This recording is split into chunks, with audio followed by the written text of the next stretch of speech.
आज हम बात करेंगे स्टडी जो कि एक शेंगेन कंट्री में है, जिसमें आपका सिर्फ एक्सपेंस 4 to 5 लाख रुपीस तक आता है। और ये कंट्री भी टॉप कंट्रीज में से है, वर्ल्ड की टॉप 10 इकॉनमी में से है। और इस कंट्री में आपको लॉन्ग स्टे की ऑप्शंस भी हैं, प्लस आपको अगर आप बैचलर या मास्टर्स करके वापस भी आ जाते हैं इंडिया, आप फिर से वहाँ जा सकते हैं अप टू 5 इयर्स का वीज़ा लेके। वो सारी चीज़ें कैसे हैं वो मैं आपको बताऊंगा। Bells Overseas, the sound of your future. Hello everyone, मैं कपिल भाटिया बेल्स ओवरसीज से। बेल्स ओवरसीज से आप कोई भी क्वेश्चन पूछ सकते हैं, मैं नीचे कमेंट करके हम हर कमेंट का आपको रिप्लाई करते हैं। तो आज बात कर रहा हूँ शेंगेन की, एक ऐसी कंट्री की जहाँ सिर्फ खर्चा आपका इंडिया से 4 से 5 लाख रुपए तक आता है। क्योंकि यहाँ पर मोस्टली जो यूनिवर्सिटीज़ हैं, कॉलेजेस हैं, वो सिर्फ फीस मांगते हैं 3 to 4 thousand यूरोस, यानी कि 3 से 4 लाख रुपया। और उसके अलावा भी अगर आप मोटा मोटा खर्चा लगा लो, वैसे फीस लगा लो, इंश्योरेंस लगा लो या छोटा मोटा और खर्चा लगा लो, तो भी आपका खर्चा 4.5 पौने 5 लाख रुपए के करीब ही रहता है, जो कि बिटवीन 4 to 5 लाख रुपीज़ के बीच में है। तो ये कंट्री कौन सी है? ये कंट्री है फ्रांस। रिसेंटली हमारे एक स्टूडेंट दलबीर का वीज़ा आया फ्रांस का। आपको इसका खर्चा बताओ कितना लगा है? सिर्फ इसने जो फीस पे की थी 2700 यूरो, यानी कि तकरीबन तकरीबन 2,60,000। और टोटल खर्चा इसका जो 3,10-20 हज़ार रुपये के अराउंड आया।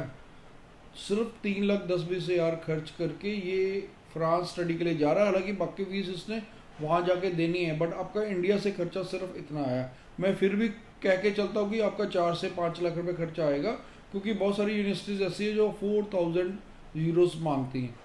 तो वो भी 3,60,000 3,70,000 के करीब बनता है। बाकी खर्चा भी मिला लें तो भी 4.5 के करीब करीब ही खर्चा रहता है। तो इसलिए ये मैं कहता हूँ कि रीजनेबल प्राइस में बेस्ट डेस्टिनेशन है स्टडी के लिए। फ्रांस में अगर आप मास्टर्स के लिए जाते हो, आफ्टर दैट आपको 2 ईयर का पोस्ट स्टडी वर्क परमिट भी मिलता है, और इवन आपके पास लॉन्ग स्टे की ऑप्शंस भी अवेलेबल है। प्लस अगर आप बैचलर या मास्टर्स करके वापस भी आ जाते हैं इंडिया किसी कारण, तो आप फिर से एलुमनी वीज़ा अप्लाई कर सकते हैं और वहाँ जाके अप टू 5 इयर्स तक का भी आपको वीज़ा मिल सकता है फ्रांस में। तो ये भी ऑप्शन आपके पास अवेलेबल है। उसके बाद फ्रांस जैसा कि एक शेंगेन कंट्री है और टॉप 10 इकॉनमी में से एक है, और यहाँ पर अगर आपको एक कंट्री का वीज़ा मिलता है फ्रांस का, तो 30 कंट्रीज़ में आप बिना वीज़ा ट्रैवल कर सकते हैं। तो वहाँ पर आप अपनी सेटलमेंट के लिए आपको फिर फर्दर ऑप्शंस भी एक्सप्लोर कर सकते हैं। लेकिन आपको एक चीज़ का ध्यान रखना है कि जैसे कि मैं देखता हूँ कि कुछ छोटी मोटी कंट्रीज़ में स्टूडेंट्स को भेज देते हैं, ठीक है, जैसे कि सिंगापुर हुआ, साइप्रस हुआ। उससे बेटर है कि आप फ्रांस जाइए। हालांकि मैं इसको डिनाई नहीं करता कि आप सिंगापुर साइप्रस जा रहे हैं, वहाँ पर आपको कोई लॉन्ग स्टे की ऑप्शंस नहीं है, प्लस आपके पास फर्दर एक्सप्लोरेशन की भी कोई चॉइस नहीं है। तो यहाँ पर फ्रांस में आपके पास अच्छी चॉइस है, और यहाँ पर टॉप स्टडी डेस्टिनेशन में से भी एक आता है। और फ्रांस में आपके पास आगे के लिए भी ऑप्शंस हैं, क्योंकि आपके पास 31 कंट्रीज़ है सेटलमेंट के लिए। शेंगेन में अब 31 कंट्रीज़ हो गई हैं।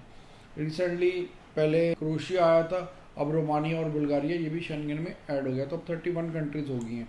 तो इसलिए अगर आप फ्रांस की डिटेल इन्फॉर्मेशन लेना चाहते हैं तो आप हमारे नीचे दिए नंबर पे कॉल कर सकते हैं, या अगर आपका कोई भी मन में क्वेरी क्वेश्चन आप नीचे हमें कमेंट कर दीजिए, हम हर कमेंट का आपको रिप्लाई करते हैं।